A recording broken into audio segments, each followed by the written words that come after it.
ஆன்மீகத்தின் வழி நடக்கும் அன்பு சொந்தங்கள் அனைவருக்கும் வணக்கம். இப்போ நம்ம இந்த வீடியோ பதிவில் என்ன பார்க்க போறோம்னு பார்த்தீங்கன்னா, ஜூன் மாதத்துடைய பலன்களை பார்க்க போறோம். என்ன மேடம், இன்னும் பார்த்தீங்கன்னாக்கா மாதம் பிறக்கிறதுக்கு இன்னும் 3 நாள் இருக்கு. முன்னாடியே போடுறீங்க அப்படின்னா, வருமுன் காப்பது சிறந்தது.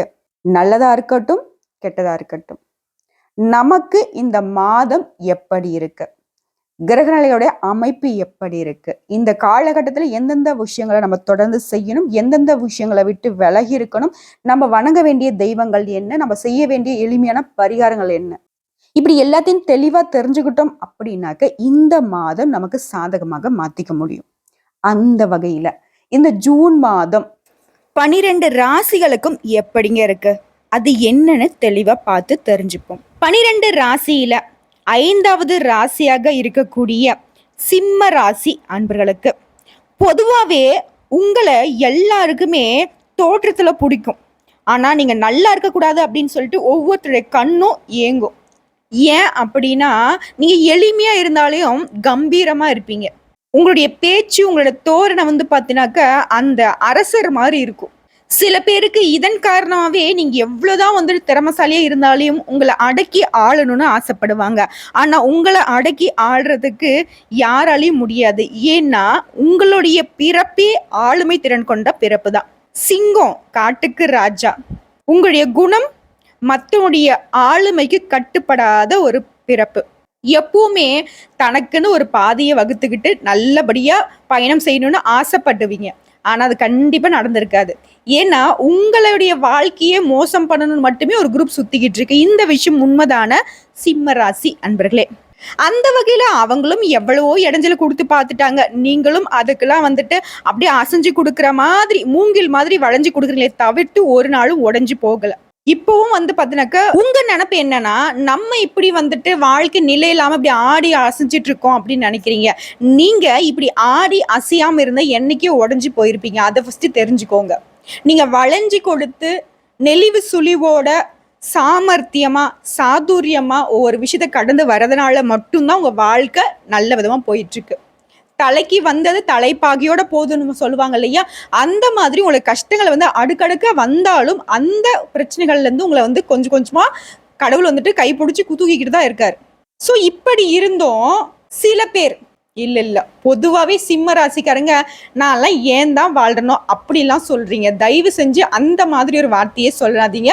கடவுள் கொடுத்த உயிர் இது, கடவுள் கொடுத்த வாழ்க்கை இது. அதுக்கான அனுபவம் பார்த்தீங்கன்னாக்கா நம்ம கத்துக்கணுமே தவிர்த்து அந்த வாழ்க்கையை முடிச்சுக்கணும்னு நினைக்காதீங்க. ஏங்க நமக்கு டார்ச்சர் கொடுக்குறவங்க ஏகபோகமா இருக்கிறப்போ நம்ம ஏங்க அவங்கள மாதிரி நம்மளால வாழ முடியாதா? ஸோ அவங்க தவறு செஞ்சு சந்தோஷப்படுறாங்க அப்படின்னா நம்ம நல்லது செஞ்சு அவங்களுடைய மூஞ்சில கரிய பூச முடியுமா முடியாதா? இதுக்கு என்ன செய்யணும் அப்படின்னாக்கா உங்களுடைய முன்னேற்றத்துல மட்டும் கவனம் செலுத்துங்க. அவங்க 1000 அலப்பறை பண்ணட்டும். புரியுதுங்களா? ஒரு நல்ல விஷயத்துக்கு போறோம் அப்படின்னாக்க நிறைய தடங்கல்கள் வரதான் செய்யும். அப்பதான் அந்த நல்ல விஷயத்தை நீங்க அடையும் போது உங்களுக்கு அது சந்தோஷமா இருக்கும். ஈஸியா கிடைச்சிட்டாக்க உங்களுக்கு அது சந்தோஷத்தை கொடுக்காது இல்ல. அப்படிதான் உங்க வாழ்க்கைய பின்னாடி திரும்பி பாருங்க. இப்ப எல்லாருக்கும் இருக்கக்கூடிய வாழ்க்கை பார்த்தீங்கன்னா மத்தவங்க கொடுத்துதான் இருக்கும். பட் உங்களுடைய வாழ்க்கைன்னு பாத்தீங்கன்னா குடும்பத்துக்கும் சரி உங்களுக்கும் சரி ஒவ்வொன்னா நீங்க தான் பார்த்து பார்த்து செஞ்சிருப்பீங்க. குடும்பத்துடைய ஆணி வேற அந்த சிம்ம ராசிக்காரங்க தான் இருப்பீங்க. அது ஆணா இருக்கட்டும் பெண்ணா இருக்கட்டும். ஸோ நம்முடைய வாழ்க்கையில ஒவ்வொரு நாளும் முக்கியம். அதுக்கு தான் உங்களுக்கு வழிகாட்டிக்கிட்டு இருக்கோம்.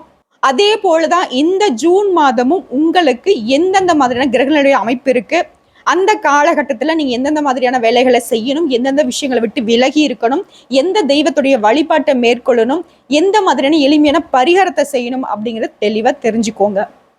அதன்படி நடந்துக்கிட்டீங்க அப்படின்னாக்கா நிச்சயமா ஒரு நல்ல மாற்றத்தை தரக்கூடிய மாதமா இந்த ஜூன் மாதம் உங்களுக்கு இருக்குங்கிறதுல கொஞ்சம் கூட சந்தேகம் வேண்டாங்க. அந்த வகையில இந்த ஜூன் மாதத்தை பொறுத்த வரைக்கும் நீங்க வணங்க வேண்டிய தெய்வம் யாரு தெரியுங்களா? சிவபெருமானுடைய வழிபாடு தாங்க. இப்போ இந்த வீடியோ பதிவை பார்க்கக்கூடிய இந்த தருணத்துல சொல்லுங்க ஓம் நமக் சிவாயா அப்படின்ட்டு. அவருடைய நாமத்தை சொல்லிட்டு இந்த வீடியோ பதிவை தொடர்ந்து பாருங்க. நிச்சயமா உங்களுக்கு நிறைய பலன்கள் காத்துக்கிட்டு இருக்கு.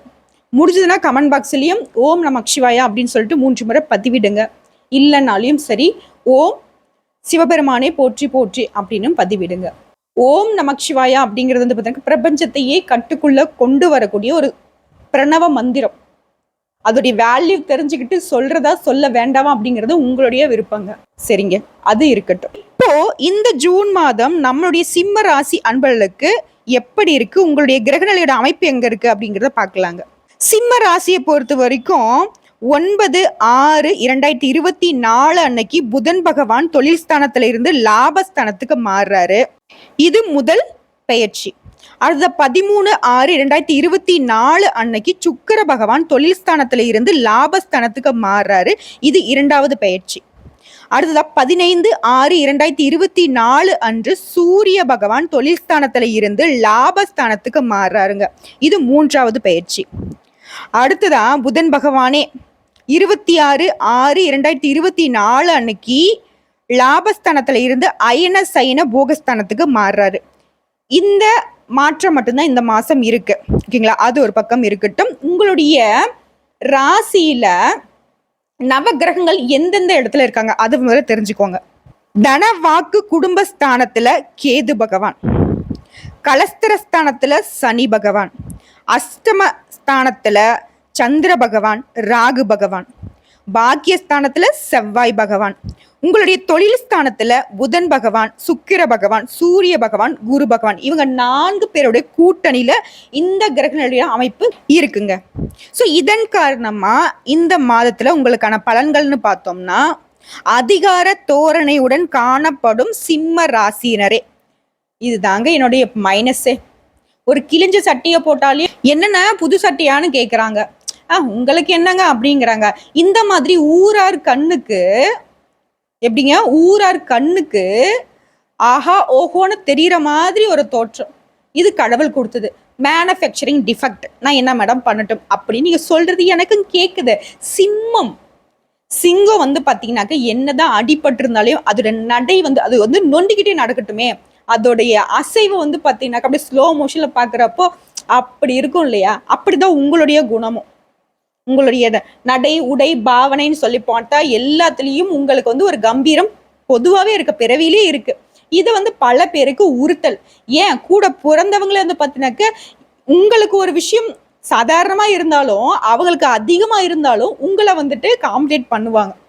இந்த விஷயம் உண்மைதான சிம்ம ராசி அன்பர்களே? சின்ன வயசுல இருந்து இந்த மாதிரி விஷயங்களை நீங்க கடந்து தானே வந்துட்டு இருக்கீங்க.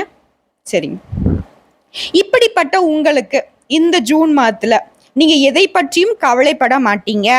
வச்சிட்டனா சிரிக்க கொஞ்சம். உங்க வழி தனி வழி அப்படின்னு செயல்பட போறீங்க.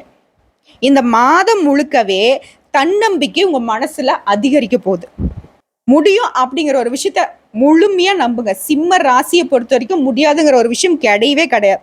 புத்தி தெளிவு உண்டாகும். உங்களை சுத்தி இருக்கிறவங்க நல்லவங்களா கெட்டவங்களா, யார் கூட உங்களுடைய உறவு நிலைக்கணும், யார் கூட உங்களை விட்டு விலகி இருக்கணும்ங்கிறத புரிஞ்சுக்கிப்பீங்க. அதன் காரணமா உங்களுடைய வாழ்க்கை நல்லபடியா மாறப்போகுது. நல்லது எது கெட்டது எது அப்படின்னு பிரித்து பார்த்து செயல்படுவீங்க. இந்த ஒரு விஷயம்தான், இதனாலதான் இத்தனை நாட்களா நீங்க வந்து தோல்வியை சந்திச்சுட்டு வந்தீங்க. நல்லது எது கெட்டதுன்னு தெரிஞ்சுட்டாக்க நல்லதை எடுத்துக்கிட்டு கெட்ட தூக்கி போட்டுடலாம்ல. அடுத்த எதிர்பாராத சில திருப்பங்களால காரிய வெற்றிகள் கிடைக்கும்.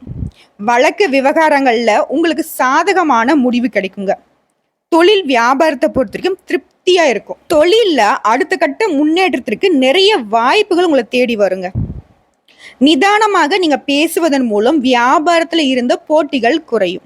சமயோகித புத்தி, உங்களுக்கு ஆளுமை திறன் எல்லாமே வந்து பிறவில இருக்கு இல்லையா, அதை வந்து பயன்படுத்துங்க. கொஞ்ச நாட்களா நீங்க அதெல்லாம் வந்து விட்டுட்டீங்க. ஆனா மற்றவங்களுக்கு வந்து அண்ணா இந்த பொருள் எங்கன்னா கிடைக்கும் அப்படின்ட்டாக்கா, இதுவாப்பா அங்க அங்க அங்க வந்துட்டு பார்த்தீங்கன்னா ரேட் அதிகம், இல்லை இங்க போ அப்படின்னு சொல்லிட்டு எந்த அளவுக்கு யோசிக்கிறீங்க. உங்களுக்கு ஒரு தேவைன்னா அந்த மாதிரி யோசிக்கிறீங்களா? அதை முதல்ல செய்யுங்க. அப்புறம் கடவுளை குத்தம் சொல்றது. உங்களுக்கு கொடுத்துருக்கிற வாய்ப்பை பயன்படுத்துறது இல்ல. ஆன்சரும் கொடுத்து கேள்வியும் கடவுள் கொடுத்துருக்கிறாரு. உங்களுடைய பதிலை தூக்கி மற்றவங்களுக்கு கொடுத்தாக்கா அவங்களுடைய வாழ்க்கை நல்லதான் இருக்கும். ஃபர்ஸ்ட் உங்களுடைய ஆன்சர் சீட்டுக்கு பதில் எழுதுங்க. அடுத்ததான் புதிய பதவிகள் கிடைக்கும். உத்தியோகத்தில் இருக்கக்கூடியவங்களுக்கு பதவி உயர்வுகள் கிடைக்கும். சிலர் கட்டளையிடுகின்ற பதவி கிடைக்க வாய்ப்பு இருக்கு.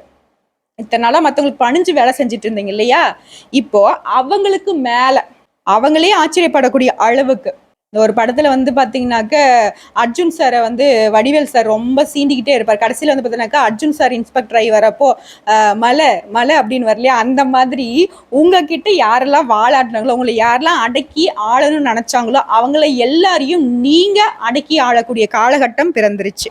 பொருளாதார ரீதியா பாக்குறப்போ எதிர்பார்த்த பண உயர்வு கிடைக்க வாய்ப்பு இருக்கு. புரியுதுங்களா? பொருளாதாரம் நிச்சயமா நல்ல உயர்வா இருக்கு.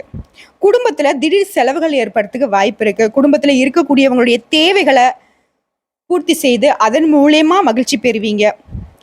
இந்த சொசைட்டில உங்களுடைய மதிப்பும் மரியாதையும் உயர் போகுது. குடும்பத்தை பொறுத்தவரைக்கும் கணவன் மனைவிக்கிடையே மகிழ்ச்சி அதிகரிக்கும். பிள்ளைகளுடைய நலன்ல அக்கறை காட்டுவீங்க. வழக்குகளை தள்ளி போடுவதனால சாதகமான முறையில தீர்த்து கொள்ளலாம். கோர்ட்டு கேஸ்னு ஏதாவது ஒரு சம்மந்தப்பட்ட விஷயமா அழைஞ்சிக்கிட்டு இருக்கீங்க அப்படின்னா வச்சுக்கோங்களேன், அதை வந்து கொஞ்சம் தள்ளி போடுங்க, வாய்தா வாங்க, இந்த மாதிரி ஏதாவது ஒன்று. ஸோ இதன் காரணமா அந்த கேஸ் விஷயம் நீங்க கோர்ட்டுக்கே போகாம நீங்களே பேசி தீர்த்து கொள்வதற்கான ஒரு நல்ல வாய்ப்பு இருக்கு. அடுத்ததான் பெண்களை பொறுத்த வரைக்கும் தன்னம்பிக்கையுடன் செயல்பட்டு காரிய வெற்றி பெறுவீங்க. உடல் ஆரோக்கியத்துல மட்டும் கொஞ்சம் கவனம் செலுத்துங்க. அடுத்த கலைத்துறையில இருக்கக்கூடியவங்களுக்கு விடாமுயற்சியுடன் காரியங்களை செய்து சாதகமான பலன்களை பெற போறீங்க. பண வரத்து திருப்திகரமா இருக்குங்க. இதுவரைக்கும் உங்களுக்கு இருந்த தடைகள் நீங்கும். எந்த ஒரு விஷயத்திலையும் முழு முயற்சியுடன் ஈடுபட்டீங்க அப்படின்னாக்க எல்லா வகையிலும் சாதகமான பலன் கிடைக்கும். வெற்றி நிச்சயம். காரியங்கள் அனுகூலமான பலனை கொடுக்கும். அரசியல் துறையில இருக்கக்கூடியவங்களுக்கு புத்தி தெளிவு ஏற்படும். மனசுல தன்னம்பிக்கையும் தைரியமும் அதிகரிக்குங்க. மனக்குழப்பங்கள் நீங்கும். அடுத்ததான் உங்களுடைய ராசிநாதன் சூரிய பகவானுடைய சஞ்சாரத்தை பொறுத்த வரைக்கும் பணவரத்தை அதிகப்படுத்துவாருங்க. நீண்ட நாட்களாக உங்களுக்கு இருந்து வந்த பிரச்சனைகள் தீரப்போகுது. அரசு மூலம் நடக்க வேண்டிய பணிகள்ல இருந்து வந்த தொய்வுகள் நீங்கும். மாணவர்களை பொறுத்த வரைக்கும் கல்வியில வெற்றி பெற கூடுதல் முயற்சி மேற்கொள்வது ரொம்ப நல்லது. சக மாணவர்களுடன் பழகிறப்போ நிதானமா பேசி பழகுவது நல்லது. ஒரே ஒரு ஹிண்ட் மட்டும் சொல்றேன், கேட்டுக்கோங்க. சிம்ம ராசி அன்பர்களே, நிதானத்தை கடைபிடிங்க. அந்த ஒரு விஷயமே பல விதங்கள்ல உங்களுக்கு சாதகமான பலன்களை கொடுக்கும். ஸோ இப்போ வரைக்கும் வந்து பார்த்தீங்கன்னாக்க நம்ம பொது பலனை பார்த்துருக்கோம். இதுல நட்சத்திர பலன்களை தெளிவா பார்த்தோம்னாக்க உங்களுக்கு ஒரு ஐடியா கிடைக்கும். சிம்மத்தை பொறுத்த வரைக்கும் மகம், பூரம், உத்திரம் 1ஆம் பாதம். இதுல மகம் நட்சத்திரக்காரர்களை பொறுத்த வரைக்கும் வீண் மன சஞ்சலங்கள் ஏற்பட்டு நீங்கும். உங்களுடைய உடைமைகளை கவனமாக பார்த்து கொள்வது ரொம்ப நல்லது. முக்கியமா பெண்களா இருந்தீங்க அப்படின்னாக்க யாருக்காச்சும் உங்களுடைய நகை நட்டை கொடுக்கறது, அப்புறம் காசு கேட்டாங்கன்னு கொடுக்கறது, அது ஆணா இருக்கட்டும் பெண்ணா இருக்கட்டும், கொடுக்கல் வாங்கல் சுத்தமா வேண்டாம். உங்களுடைய உடைமைகளை வந்துட்டு நீங்க வச்சுக்கோங்க. அவன் கேட்டாலும் கொடுத்துட்டு அதுக்கப்புறம் நீங்க வந்து அதை தொலைக்கிற ஒரு நிலைமை கூட வரும். சர்வசாதாரணமா சொல்லிட்டு போவாங்க, உங்களுடைய பொருள் உங்களுக்கு தான் ஒஸ்தி, மற்றவங்களுக்கு அப்படி இருக்காது. யாராக இருந்தாலும் சரி ஒரு எட்டு தள்ளி வச்சியே பார்த்துக்கோங்க.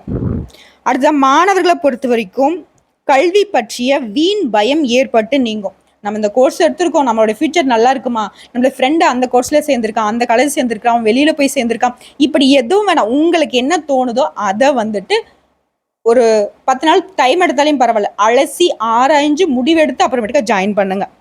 அடுத்த வாகனங்கள்ல செல்றப்போ கவனமா டிரைவ் பண்றது ரொம்ப நல்லது. சரிங்களா? அடுத்த பூர நட்சத்திரக்காரர்களை பொறுத்த வரைக்கும் எப்பொழுதும் பரபரப்பா காணப்படுவீங்க. பண வரவு கூடும். செய்யக்கூடிய காரியத்துல மன திருப்தி கிடைக்குங்க. அடுத்தவங்களுக்காக எந்த பொறுப்பையும் ஏற்காமல் இருப்பது நல்லது. இப்பதான் சொன்னேன். உங்களுடைய வேலை, உங்களுடைய ஆன்சர் ஷீட்டு இதை மட்டும் பார்த்துக்கிட்டு கொஞ்சம் பொறுப்பா இருங்க. கடவுளை மட்டும் திட்டுறீங்க, இது பலன் சொல்றீங்க, எங்களையும் திட்டுறீங்க, கொஞ்சம் நீங்க மாறுதலை பண்ணிக்கிட்டதான் உங்களுக்காக நாங்க வாழ முடியாது இல்லையா? இப்படி பண்ணாதீங்கன்னு தான் சொல்ல முடியும். ஸோ மற்றவங்களுக்காக நீ யோசிச்சு உங்களுடைய வாழ்க்கையை நீங்க இழந்துகிட்டு இருக்கீங்க. இதனால நிறைய வாய்ப்புகளை தட்டி போட்டுட்டு இருக்கீங்க. மற்றவங்களுக்கு பொறுப்புன்னு சொல்லிட்டு அவங்களுக்கு கடன் வாங்கி கொடுக்கறது, அவங்களுக்காக உங்க வேலையை விட்டுட்டு அவங்களுக்காக போய் நீங்க வேலை பார்க்கறது, இதன் காரணமாகவே உங்களுடைய வீழ்ச்சி அதிகமாயிட்டே இருக்கு. இதை கொஞ்சம் மாத்திக்கோங்க. அடுத்த மற்றவங்களுக்காக வீண் அலைச்சல் செலவு செய்ய வேண்டியும் இருக்கும். இப்பதான் நான் வந்து இவ்வளோ தூரம் பேசினேன். சரிங்களா? அடுத்த உத்திரம் 1ஆம் பாதம். இவங்களை பொறுத்த வரைக்கும் தொழில் வியாபாரம் திருப்திகரமாக இருக்குங்க. எதிர்பார்த்த லாபமும் குறையாமல் கிடைக்கும். வியாபாரம் தொடர்பான பண பரிவர்த்தனையில கவனமா இருங்க. இவங்களுக்கு தான் நம்ம பணம் கொடுக்குறோமா, அவங்க கிட்ட இருந்து நமக்கு பணம் சரியா வந்துருச்சா, இந்த மாதிரி பண விஷயத்துல ரொம்பவே கராரா இருங்க, தவறு கிடையாது. அடுத்த உத்தியோகத்துல இருக்கக்கூடியவங்க எவ்வளவு உழைச்சாலும் சரி எதிர்பார்த்த பலன் கிடைக்கிறதுல கொஞ்சம் தாமதம் ஏற்படும். உடனே வந்து பார்த்தீங்கன்னாக்கா நம்ம தான் எவ்வளவு உழைச்சாலும் நமக்கு சரியான பலன் கிடைக்கிறது இல்லையா அப்படின்னு சொல்லிட்டு முயற்சியை கைவிட்டுடாதீங்க. நிச்சயமா உங்களுடைய முயற்சி வந்துட்டு இன்னைக்கு இல்லை அப்படின்னாலும் ஒரு மாதம் கழித்தாவது உங்களுக்கு நிறைய உயர்வான இடத்துல ஒரு சீட் போட்டு வச்சிருக்கும். புரியுதுங்களா? ஸோ உங்களுடைய முயற்சியும் உங்களுடைய உழைப்பையும் கைவிடாம உங்களுக்காக உழைக்க ஆரம்பிங்க. இவ்வளவுதாங்க. பரிகாரம்னு பார்த்தீங்கன்னாக்க உங்களை பொறுத்த வரைக்கும் ஞாயிற்றுக்கிழமைகள்ல வில்வ அர்ச்சனை செய்து சிவபெருமானை வழிபாடு செஞ்சீங்க அப்படின்னாக்க எல்லா நன்மைகளும் உண்டாகும். உங்களுடைய முயற்சிகள் வெற்றியை கொடுக்கும். புரியுதுங்களா? சிம்ம ராசியை பொறுத்த வரைக்கும் ஞாயிற்றுக்கிழமை சூரிய பகவானுடைய ஆதிக்கம் பெற்ற நாள். இந்த நாள் பொதுவாகவே உங்களுக்கு பல மடங்கு லாபத்தை தரக்கூடிய விதத்துல இருக்கும். ஓகேங்களா? சரி, அது ஒரு பக்கம் இருக்கட்டும். உங்களுக்கு அதிர்ஷ்டமான நாட்கள் அப்படின்னு எடுத்துக்கிட்டோம்னாக்க திங்கட்கிழமை, புதன்கிழமை, வெள்ளிக்கிழமை இந்த நாட்கள்ல சுப நிகழ்ச்சிகளை செய்ய பயன்படுத்திக்கோங்க. அடுத்த சந்திராஷ்டமம் எடுத்துக்கிட்டோம்னாக்க ஜூன் மாதம் 2ஆம் தேதி, 28ஆம் தேதி, 29ஆம் தேதி இந்த நாட்கள்ல ரொம்ப கவனமா இருக்கணும். எங்கும் கவனம், எதிலும் கவனம். புரிஞ்சுதுங்களா? அடுத்த உங்களுக்கு அதிர்ஷ்டமான நாட்கள்னு பார்த்தோம்னா வரக்கூடிய ஜூன்ல 22, 23 இந்த நாட்கள்ல உங்களுடைய சுப நிகழ்ச்சிகளை செய்ய பயன்படுத்திக்கோங்க. இவ்வளவுதாங்க இந்த மாசத்தை பொறுத்த வரைக்கும். மார்க்கா போட்டு சொல்லணும்னாக்க 100 மார்க்குக்கு 95% உங்களுக்கு சாதகமான பலன்களை கொண்டு வந்திருக்காங்க. அந்த 5% சிவபெருமானுடைய வழிபாட்டின் காரணமா சரி செஞ்சுக்கலாம். நிதானமா இருந்தீங்கன்னாக்க போதும். ஓகேங்களா? ஸோ எங்கும் கவனம், எதிலும் கவனம். நிதானமா இருங்க. நல்லதே நடக்கும், நல்லது மட்டுமே நடக்கும்னு சொல்லிட்டு இந்த வீடியோ பதிவு இதோட முடிச்சுக்கிறாங்க. இந்த வீடியோ பதிவு உங்களுக்கு பிடிச்சதுனாக்கா நம்ம வீடியோ லைக் பண்ணுங்க, நம்ம சேனலை சப்ஸ்கிரைப் பண்ணுங்க. மேலும் பிடிச்சதுனாக்கா உங்க ஃப்ரெண்ட்ஸ் அண்ட் ஃபேமிலிக்கு ஷேர் பண்ணுங்க. மேலும் உங்களுக்கு இருக்கக்கூடிய ஆன்மீக சந்தேகங்கள் எதுவாக இருந்தாலும் சரி கமெண்ட் பாக்ஸ்ல கேளுங்க, உடனடியாக பதில் தெரிவிக்கப்படும்.